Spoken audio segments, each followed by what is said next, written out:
Hey guys, welcome back to another haunted story. So first things first, I have pink hair now. So I actually went and got my hair done yesterday. As you guys have seen in my previous videos, my hair was fading like crazy and I was ready for something new, something fresh. I love this. I think it came out so freaking good. I couldn't have asked for it to come out any better. Deidre, girl, you hooked it up. You know who you are. I'm going to have Deidre's Instagram in my description box down below because she's honestly so amazing. She does the best hair. Oh my God, she just never ceases to amaze me. I love you. You did amazing.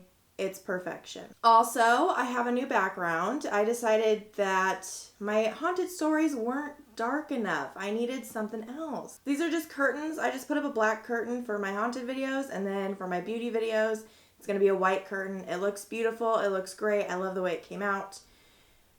Just thought I would throw those out there. I'm also wearing a sweater because it's extremely cold in my house right now. So today's story, we are talking about the Sallie house. The Sallie house is located in Atchison, Kansas. I think I'm saying that right.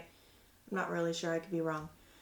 But it was built in the 1800s and it was owned by the Finley family. The Finley family consisted of Charles Finley, his wife, and his child. And Charles Finley was a doctor. It didn't really... I've been searching high and low for information about this freaking Charles Finley guy, but this is all we know. He was just a doctor. They used their house as his office. He would use the front room as the examination room, and his family would live upstairs in the rest of the house. So the story goes that Charles Finley was at his office or his house one day, and he could hear a woman screaming for help. So he opens up his door. So this woman is carrying her daughter in her arms and she's walking up to Charles, begging him to help her. She said that her daughter is suffering from severe abdominal pain and she's just begging for help. And the daughter is screaming in so much pain. She's kicking, she's screaming. I mean, clearly this girl is suffering from something. So Charles takes the daughter from the woman's arms, and her daughter's name was Sallie. He brings her into his exam room, which I'm assuming is just like a kitchen table, a coffee table of some sort in his office, and he's starting to examine her. So Charles believes that this girl is suffering from appendicitis. He thinks that her appendix has completely ruptured, and he tells her mom that there's no time, that he has to operate right now immediately. So he starts to sedate Sallie, and when she starts to kind of calm down a little bit and stop kicking and screaming as much, this is when he starts to operate on her, and the only thing he's using to operate on her is his freaking scalpel. But sadly, Sallie was still awake, and Charles thought, there's no time, I don't have time to try and sedate her and make her comfortable. I have to go in right now or this child is going to die. I mean, this poor girl, she's awake during all of this. So she's feeling everything. Like, could you imagine the freaking pain that she is going through right now? Ugh. This girl's not in the proper environment. He's not using the proper tools. It's probably not even properly sterilized. Nothing like that. So eventually, Sallie would pass away from this incident because she lost so much blood and she's in so much shock. It said that she had died screaming in pain. Like, this poor girl. That is so freaking sad. Ugh. So the Finley family would go on to live there for quite some time. After Charles and his wife and all of them, their life was over. They had other family that would live in the house. So over the years, more families would move into the house, but no reports of any paranormal activity had actually been claimed until 1993 when the Pickman family had moved in. And the family consisted of Tony and Deborah Pickman and their unborn son, who they decided to name Taylor. Once they moved in, this is when shit started to pop off. Okay. On October 31st, Tony had come home from work. And he decided to go in the kitchen, get something to drink, stuff that we all kind of do when we get home from somewhere. He said that he saw a little girl staring at him. And he immediately dropped his glass because he was terrified, ran up the stairs for his wife, and started yelling to her, "I saw her, I saw her." So obviously they knew that the house had some sort of a history. Also, I got freaking hot because of these lights, so I had to take my sweater off, but I have a shirt on underneath, all right?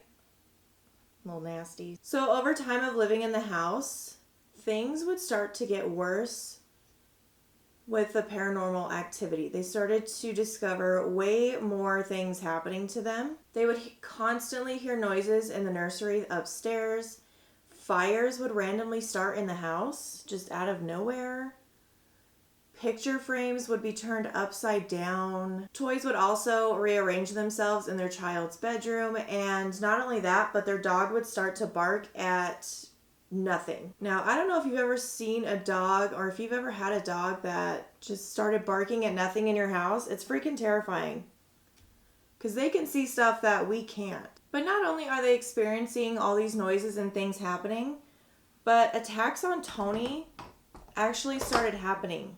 Like, he was physically being attacked by something. He would constantly have scratches on his body.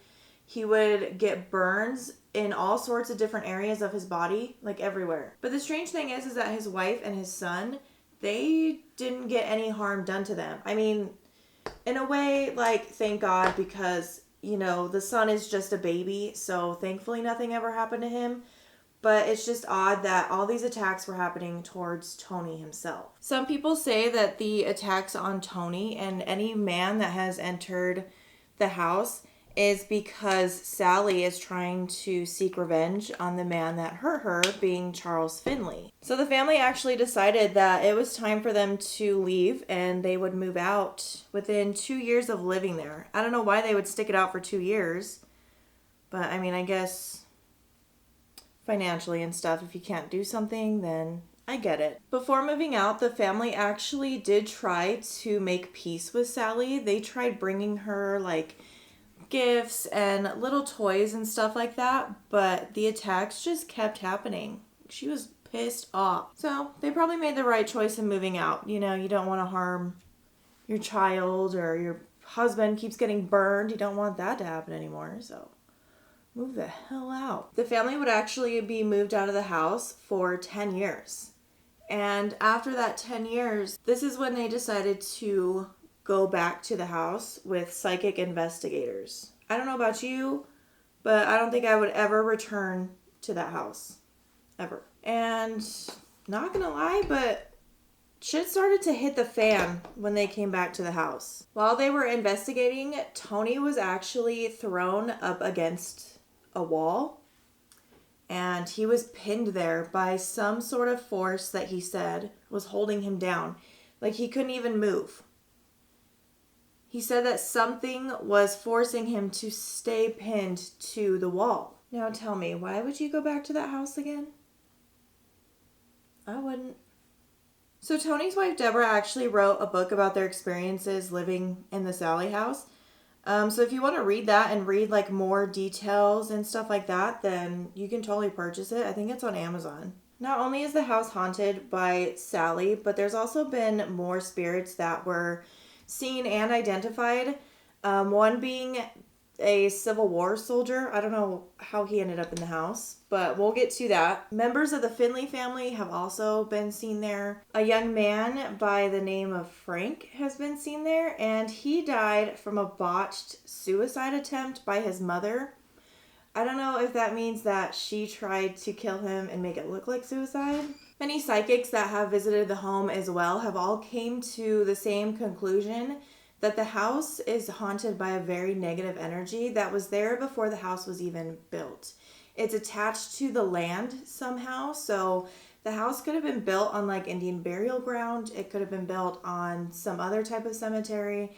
It could have been built on something where like people were executed. It could have been built on top of anything. Nobody knows. But the psychics say that the entity was there before the house was even thought of. So it could be something with Sally. It could not be. But also people believe that instead of Sally being in the house, it's a woman by the name of Joanna Barnes. And she's said to be the neighbor of the Finley family and a relative.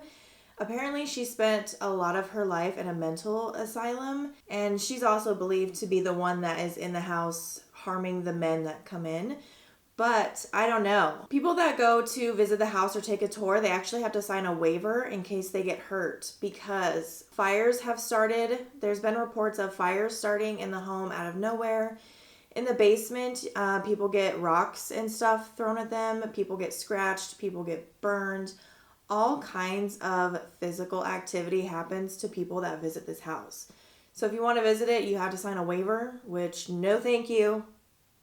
I'm good on that. I will not do that. Skeptics that have gone to the house have left as believers. Like hardcore skeptics that find an excuse for every little thing have left believing that there's something wrong inside of that house.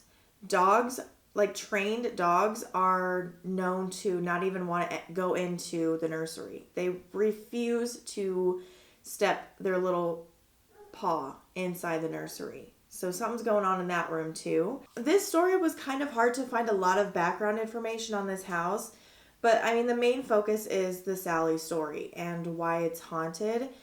A lot of people also believe that there's a really, really dark demon in that house that is taking over SALLIE and making her do these evil things to the people that live there. That is also a thought. It could happen. It's a theory. But I really want to know what you guys think of this story. If you've been to the SALLIE house, I would absolutely love to know your experience on it. A lot of paranormal investigators, Ghost Adventures has been there. A lot of YouTube hunters have also been there. And there's reports of something in every single video. It's insane. So let me know what you guys think down below. Let me know what you think is attached to this house and what is haunting this house. Or if you know even any more information on it and what it was before the house was there, please let me know because I would love to find out. But that is the story of the SALLIE house. I really hope you guys enjoyed it. If you did, give this video a big thumbs up and subscribe to my channel. It really helps me out a lot. As always, all my products that I used today will be linked down in the description box, as well as my social medias. Please follow me on there. I'm more active on Instagram than I am on Twitter, so Instagram's like the best place to find me. But other than that, I have nothing else to say. That wraps up this haunted story, and I will see you guys in the next one. Bye!